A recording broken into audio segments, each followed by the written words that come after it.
We all have dreams, ideas that whisper to us in quiet moments. They start as flickers of light, smaller sparks that ignite something deep within.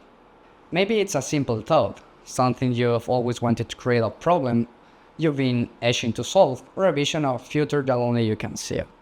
But how do we take that teeny spark and turn it into fire? Developing a business idea is not just about profit margins or market share. It's about nurturing that idea like a seed in the earth. It's about believing in something before anyone else sees it. It's about the courage to start even when you don't have all the answers. This is SL Business. Welcome to the journey of a business idea. Today I want to take you on a journey, your journey towards building something meaningful, something impactful. Finding your why. Every great idea begins with a question. Why? What do you want to do this? What drives you? What's my idea? The truth is, your why is the heart of your idea. It's the fuel that will keep you moving when things get hard, because they will. But if your purpose is clear, if your vision is strong, you will push forward. So, take a moment, close your eyes, and ask yourself, what problem will you want to solve? What difference do you want to make?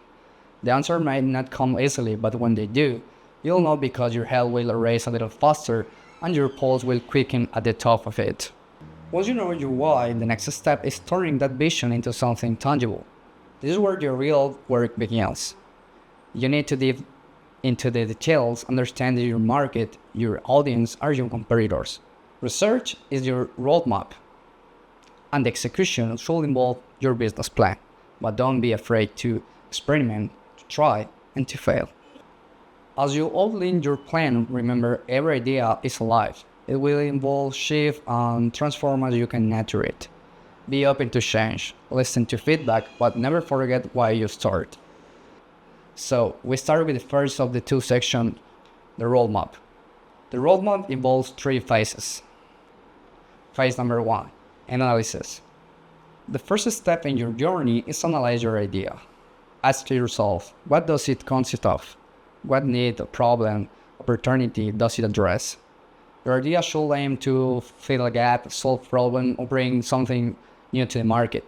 If it does, the next question is, can you commercialize it? This is where you will create your value proposition. What makes your product or service special? What sets it apart from the rest? Understanding this is crucial, we will use the business model canvas to help us do this. Customer segments. This block defines the different groups of people or organization a business aims to serve. It's essential to identify your target audience and understand their specific needs. You might have several customer segments, such as individual companies or partners. Question to ask: who are our customers? What do they need or want? In other words, define your buyer persona or target. Value propositions. The value proposition describes the unique product or services your business offers to meet the needs of your customer segments. It's what sets you apart from competitors. Your value proposition should highlight the benefits and features that make your offering attractive to your customer. Question to ask: what problems are we solving for our customers? What value are we delivering? Channels. This block explains how you reach your customer segments to deliver your value proposition. Channels include all the ways your product or service can be sold or communicated, whether it's through physical stores, online platforms, or social media. Question to ask: how are we reaching our customers?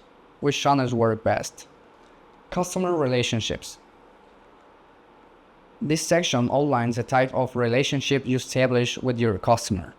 Customer relationship can vary from personal interactions to automated services, depending on your business model. Question to ask: how do we interact with our customers? It is impersonal, automated, or somewhere in between? Revenue streams. This is where you define how your business makes money. Revenue streams can include one-time payments, subscription fees, licensing, or advertising. It's important to identify how are your customers willing to pay and what drives revenue. Question to ask: How do we generate income? What are customers willing to pay for? Key resources. These are the assets that your business needs to operate effectively. Key resources can be physical, for example, equipment, intellectual, like patents, brand, human, skill, employees, or financial. Question to ask: what resources do we need to deliver our value proposition? What are the most important assets? Key activities. Key activities describe the most important things a business must do to make its business model work. This can include production, marketing, sales, or any process that helps deliver the value proposition to customers. Question to ask: what are the key actions we must take to operate successfully? What activities are crucial for creating value? Key partners. No business operates in isolation. Key partnerships are the network of suppliers, collaborators, or other entities that help your business succeed. This can include alliances, outsourcings, or joint ventures. Question to ask: who are our key partners? Which suppliers or strategy allies are necessary for our success? Cost structure. This block outlines the major costs involved in running your business.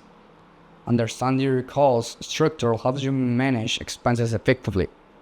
It includes fixed costs like rents and salaries, and variable costs like raw materials and shipping. Question to ask: what are the most significant costs in our business?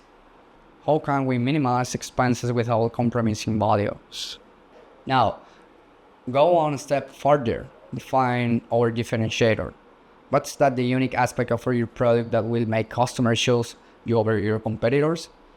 This could be anything from pricing, quality, convenience, or innovation. Next time, to give your idea as identity, what will you call it? Develop a name, create a logo, and craft a memorable slogan. These elements will define how your customer recognize and remember you. They're the first impression you make, so make it a count. Phase number 2, validating your product or service. Once you have clear concept, you need to validate your product or service. It is already being offered by others, and if so, how is it performing? Take the time to analyze that companies or firms are already selling your product or service. Look at the both local and national markets. This gives you a solid understanding of where your idea fits and how it can stand out. To ensure that there's real demand for your product, design a survey. Ask your target market question that will help you determine if there is a genuine need for what you're offering. This feedback is invaluable. It will either validate your direction or help you adjust. Once your survey is designed, it's time to send it out, per post via email. You'll get in data, analyze it, and use it to redefine your product. This process ensures that you're solving the right problem of the right audience. With your research and validation complete, it's time for another presentation. Share your findings, show how you've improved, and prepare to move forward with confidence. Phase 3, strategies for success. Now that you've validated your product, it's time to focus on your customer. Who are they? Understanding your target audience is essential for success. Based on the survey results, you can now build a detailed customer profile. This is more than just demographics. It's about understanding their behavior, needs, and desires. That better you know your customer, that better you can serve them. Now it's time to strategize. Develop a plan to commercialize your value proposition. How will you reach your audience? What platform or channel will you use? Your strategy should be clear, focused, and adaptable as you learn more about your market. Finally, your success doesn't end with that sale. You need to create a strategy that builds customer loyalty. Loyal customers are your most valuable asset. They keep coming back and becoming your biggest advocates. So focus on delivering value, exceptional services, and fostering a long-term relationship. Remember, Every business starts with a dream. It's up to you to make it a reality. And if you follow this roadmap, you're very likely to launch a good product on your market and achieve the success you so desire. In the following video, we will cover the second part of how to create our business plan. Don't forget to subscribe to my channel. Give this video a like if you found it useful. You can help us by sharing this video so that more entrepreneurs like you can benefit from our content, and thus also help us grow. See you in the next video.